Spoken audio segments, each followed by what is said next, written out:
देशाच्या सुजाण मतदारांनो नमस्कार. मतदारांनो, काही एका पण योग्य कारणासाठी आपलं मतदार ओळखपत्र पुन्हा मिळावं अशी मागणी नोंदवायची आहे का? हे तुम्ही नक्की करू शकता. त्यासाठी तुम्हाला भारत निवडणूक आयोगानं उपलब्ध करून दिलेला अर्ज क्रमांक 8 भरायचा. हा अर्ज तुम्ही ऑनलाईन पद्धतीनं घरबसल्याही भरू शकता आणि त्यासाठी voters.eci.gov.in हे संकेतस्थळ आणि वोटर हेल्पलाईन हे मोबाईल ऍप देखील उपलब्ध आहे. या व्हिडिओत आपण वोटर हेल्पलाईन ऍपचा वापर करून हा अर्ज कसा भरायचा आहे ते पाहणार आहोत. त्यासाठी तुम्ही अँड्रॉइड मोबाईल धारक असाल तर गुगल प्ले स्टोअर मधून आणि आयफोनचे वापरकर्ते असाल तर ऍप स्टोअर मधनं वोटर हेल्पलाईन हे ऍप मोबाईलवर डाउनलोड करून इन्स्टॉल करून घ्या. या ऍपच्या माध्यमातून भारत निवडणूक आयोगाने दिलेल्या अनेक सेवांचा लाभ आपण घेऊ शकता.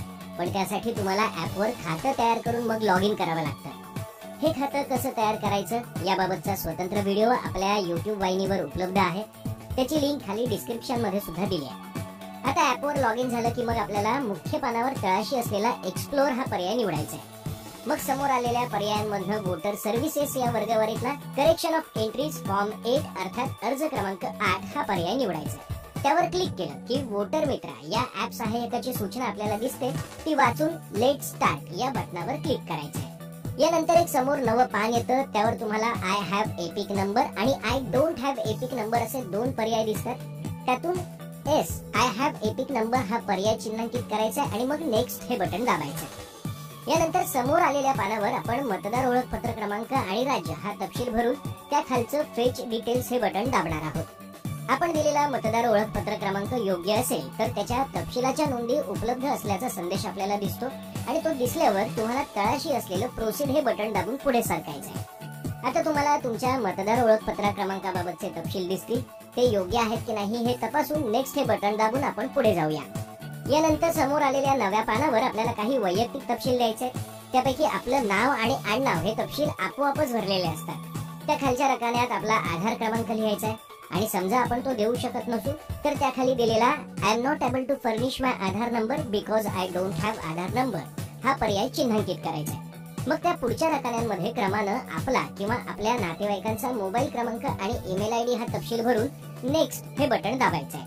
आता समोर आलेल्या पानापासून मुख्य अर्जाला सुरुवात होते. इथे आपल्याला 4 पर्याय दिसतील. आपण आपलं मतदार ओळखपत्र पुन्हा मिळावं अशी मागणी नोंदवण्यासाठी हा अर्ज भरतोय. त्यामुळे या 4 पर्यायांमधल्या issue of replacement EPIC without correction हा पर्याय निवडून नेक्स्ट हे बटन दाबायचं. मतदारांनो, आपलं मतदार ओळखपत्र हरवलंय, खराब झालंय किंवा काही एका कारणामुळे नष्ट झालं असेल तर ते पुन्हा मिळावं यासाठी हा अर्ज आपल्याला भरायचा असतो.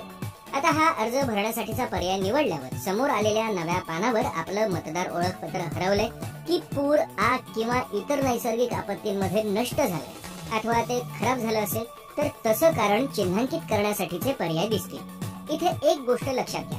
जर तुमचं मतदार ओळखपत्र हरवलं असेल तर तुम्हाला पोलीस ठाण्यात तशी तक्रार दाखल करावी लागेल आणि या तक्रारीची प्रत देखील इथे पुरावा म्हणून द्यावी लागेल आणि ही प्रत तुम्हाला इमेज स्वरूपात म्हणजे जेपीजी किंवा जेपीईजी या फॉर्मॅट मध्येच द्यायचे आणि तिचा आकार 2 MB पेक्षा जास्त नसेल याची दक्षता घ्यायची.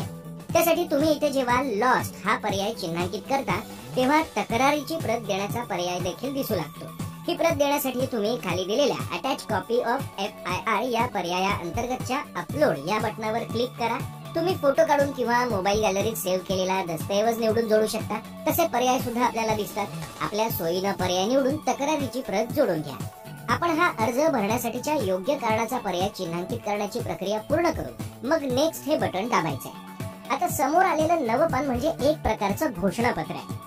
या घोषणापत्रात म्हटल्याप्रमाणे जर का तुम्ही या संपूर्ण अर्जात दिलेली माहिती खोटी असल्याचं सिद्ध झालं तर हा लोकप्रतिनिधित्व कायदा 1950च्या कलम 31 नुसार दंडनीय अपराध असणार आहे याची नोंद घ्या.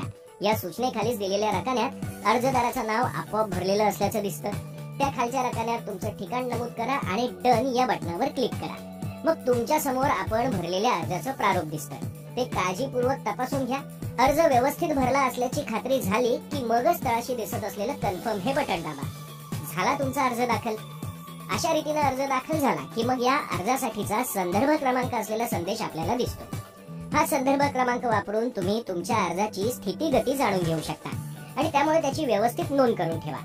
यासाठीचा पर्याय देखील आपल्या ऍपवरच एक्सप्लोर मधल्या वोटर सर्व्हिसेस अंतर्गत आहे. तिथला स्टेटस ऑफ ऍप्लिकेशन हा पर्याय निवडून समोर आलेल्या पानावर आपल्या अर्जाचा संदर्भ क्रमांक आणि राज्य हा तपशील नमूद करून ट्रॅक स्टेटस या बटनावर क्लिक करून आपल्या अर्जाची स्थितीगती आपण जाणून घेऊ शकतो.